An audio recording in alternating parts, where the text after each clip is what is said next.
कर्नाटक में कुमारस्वामी हुकूमत मुश्किल में है। मुख्तलिफ सतहों पर सरगर्मियां जारी हैं। इस बीच मुलाकातों का भी दौर दौरा है। बीजेपी के वफ्द ने स्पीकर रमेश कुमार से मुलाकात की। बीजेपी ने मुतालबा किया कि वजीर आला कुमारस्वामी आज ही अक्सरियत साबित करें। उधर कांग्रेस और जेडीएस के लीडरों ने भी स्पीकर से मुलाकात की है।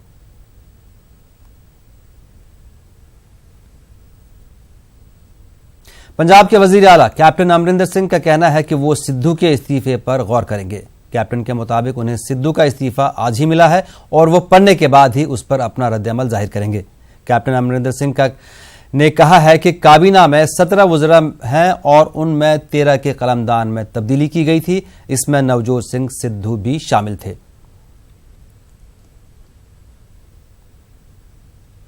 बिहार में दिमागी बुखार से निपटने की अर्जी पर सुप्रीम कोर्ट ने मरकज, बिहार और उत्तर प्रदेश को नोटिस जारी किया है। अर्जी वकील शिव कुमार त्रिपाठी ने दाखिल की थी। अर्जी में 50 साल में करीब 50,000 बच्चों की मौत पर सवाल उठाया गया है। अर्जी में मांग की गई है कि मानसून के साथ ही बीमारी फैलती है, जिस पर सरकार पुख्ता इंतजामात करने के अहकामात जारी करे। यूपी में भी एंसेफेलाइटिस और चमकी बुखार को लेकर सुप्रीम कोर्ट में एक याचिका दाखिल की गई है। उस याचिका में यह मांग की गई है कि एक बड़ा इंफ्रास्ट्रक्चर उत्तर प्रदेश सरकार द्वारा तैयार किया जाना चाहिए। हमारे साथ याचिका दाखिल करने वाले एडवोकेट शिव कुमार जी हैं। सर, आपकी याचिका क्या थी और किसे किसे नोटिस हुआ है? आपने देखा होगा कि चमकी बुखार से मुजफ्फरपुर और सारे जगह बिहार और यूपी में बहुत से डेथ हो चुके हैं। यूपी में तो 4 दशक से ये बीमारियां चल रही है। गोरखपुर में तो 1978 से अब तक करीब 50,000 बच्चों की डेथ हो चुकी है, जिसको देखते हुए कि हमेशा ये जो है मई के बाद शुरू होता है, मई से, और जो है लगभग अक्टूबर तक चलता है।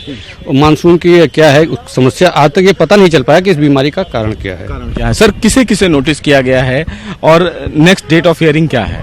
देखिए, नेक्स्ट डेट ऑफ हियरिंग तो कोई दी नहीं गई है, लेकिन यूनियन ऑफ इंडिया को, स्टेट ऑफ यूपी को और स्टेट ऑफ बिहार को, तीनों को नोटिस गया है सुप्रीम कोर्ट की तरफ से। 50,000 बच्चों की डेथ हो चुकी है पिछले 5 दशकों में। तो एक परमानेंट इंफ्रास्ट्रक्चर क्रिएट होना चाहिए सो दैट कि ये बीमारी फैले नहीं। जब भी ये बीमारी फैलती है, every time there is a knee jerk reaction by the governments, तो वो अवॉइड करके हमें एक परमानेंट इलाज ढूंढना चाहिए सो दैट बच्चों की डेथ ना हो। तो फिलहाल सुप्रीम कोर्ट इस याचिका पर सुनवाई के लिए तैयार हो गया है। सुप्रीम कोर्ट ने उत्तर प्रदेश सरकार, बिहार सरकार और केंद्र सरकार को नोटिस जारी कर ये पूछा है कि वो किस प्रकार का इंफ्रास्ट्रक्चर तैयार कर रही हैं ताकि जिस तरह बच्चों की मौत हो रही है इस प्रकार की बीमारी से, वो आने वाले दिनों में न होने पाए। कैमरामैन गौरव के साथ सुशील पांडे, न्यूज़ 18, दिल्ली।